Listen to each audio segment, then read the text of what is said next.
Olá, eu sou André Valente e serei seu professor na área de Linguagens, Códigos e suas tecnologias, na disciplina de Língua Portuguesa. Na aula de hoje falaremos sobre como as mulheres foram representadas ao longo da história da civilização ocidental e como essa representação influenciou na construção da identidade feminina em nossa sociedade. Vamos lá?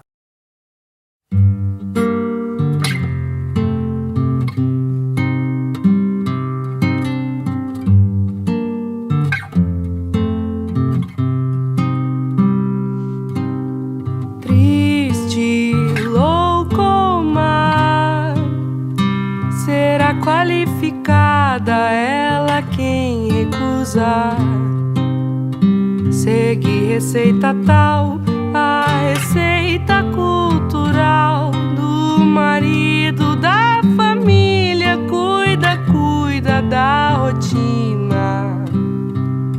A ideia de ser homem, de ser mulher, ela não é uma ideia natural. Ela é uma construção da sociedade. Basta a gente pensar que desde pequeno todos nós, homens, mulheres, ouvimos coisas que dizem sobre como é ser homem, como é ser mulher. Ideias do tipo, não diga isso, isso é coisa de menina, não diga isso, isso é coisa de menino, não senta assim, não é jeito de mocinha sentar, homens não choram, enfim. Todas essas ideias que vão criando na nossa mente a ideia do que é ser homem e do que é ser mulher. Hoje em dia, muitas dessas ideias estão sendo questionadas. Algumas delas nós já percebemos que são mentiras, que são mitos sobre o que é ser homem, sobre o que é ser mulher. E nessa vivência nós vamos discutir a ideia do que é ser mulher e como essa ideia foi construída por meio da linguagem. E na aula de hoje vamos começar discutindo isso.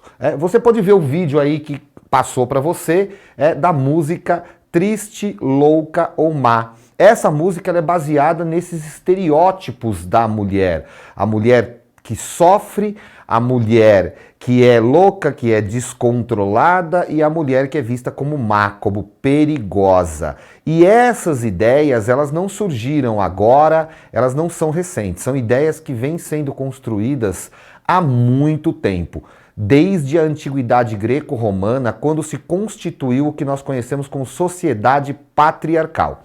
Nessa sociedade, o homem ele é colocado como o centro do poder, o centro da inteligência, o centro dessa sociedade.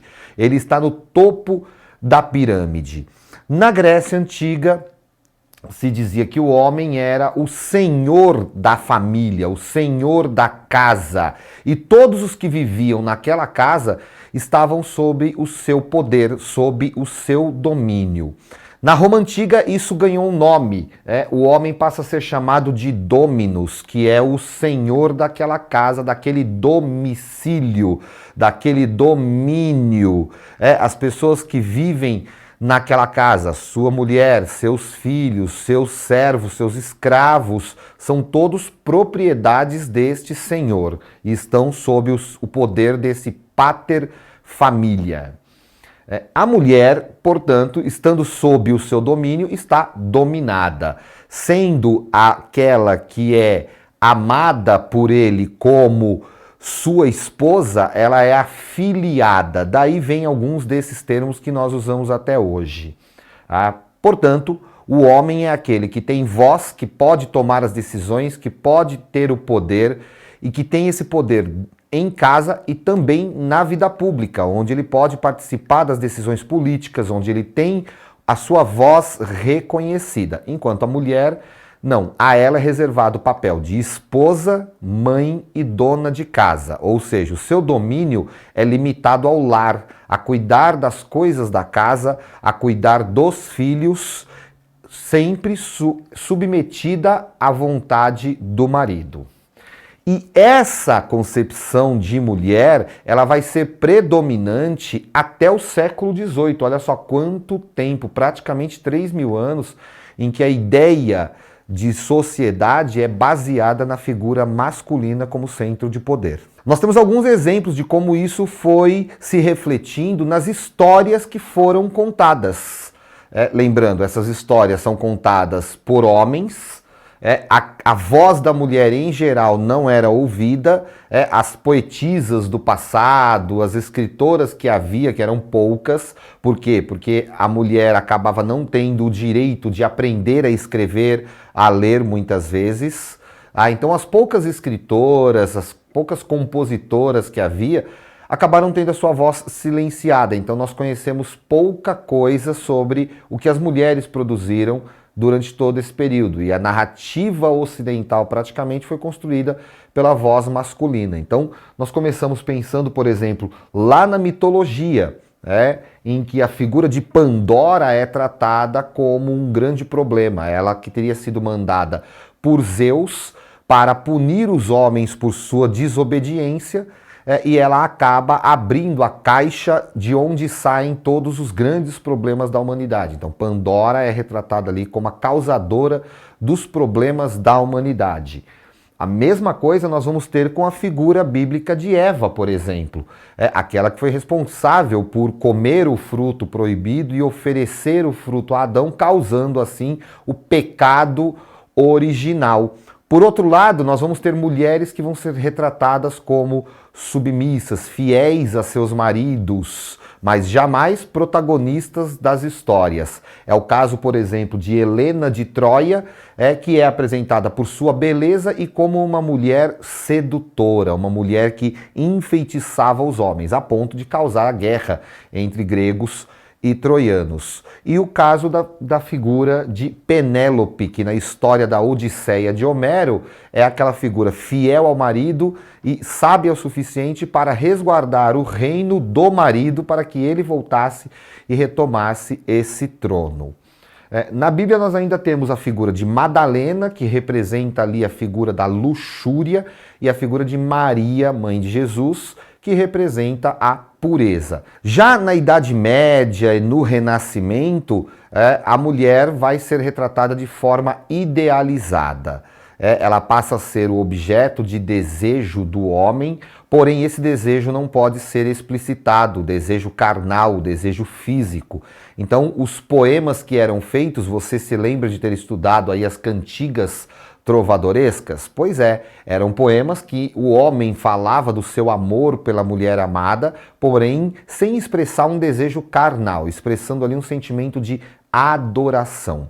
A influência da igreja foi decisiva para criar essa ideia de mulher, uma mulher que é idealizada, que é intangível, ou seja, é intocável, porque ela é uma ideia de acordo com o pensamento neoplatônico, e ela é uma figura santa, uma figura sagrada. A virgindade da mulher, assim como a virgindade de Maria, mãe de Jesus, era sagrada, tinha que ser resguardada. E por isso ao homem cabia apenas expressar o seu sentimento de adoração, e à mulher cabia se resguardar dos desejos do homem. Essa mulher que é adorada como se fosse a própria Virgem Maria, que é sofredora, espera passivamente que o homem busque a ela para amá-la, que o seu amado volte das guerras e batalhas, enquanto ela sofre a ausência desse amado, ela chora, mas nunca pode tomar a decisão à frente de ir em busca desse amor. É uma mulher que tem que ser cortês, portanto ela tem que ser recatada, comedida, tímida, discreta, silenciosa, e que é, portanto, objetificada, já que ela mesma não pode falar sobre o que ela quer, sobre o que ela sente, mas sim esperar a vontade do homem. Um pouco mais à frente, no período da Contra-Reforma, por conta da própria discussão religiosa, por conta da reação da igreja contra a Reforma Protestante, nós tivemos ali o período da Inquisição. Esse foi um período marcado por forte moralismo, já que a igreja fazia um discurso aterrorizante de dizer que o mundo estava perdido, que a vontade de Deus estava sendo desobedecida, e atribuía todos os males da sociedade ao pecado. Nessa sociedade, a mulher passa a ser de novo retratada como a causa do pecado, uma das causas do pecado. Então, essa mulher vai ser retratada como triste porque se sente culpada por ser uma pecadora, vai ser retratada como louca, aquela que não segue as regras da moral, aquela que desafia a moral e os bons costumes e que por isso precisava ser punida por seus pecados.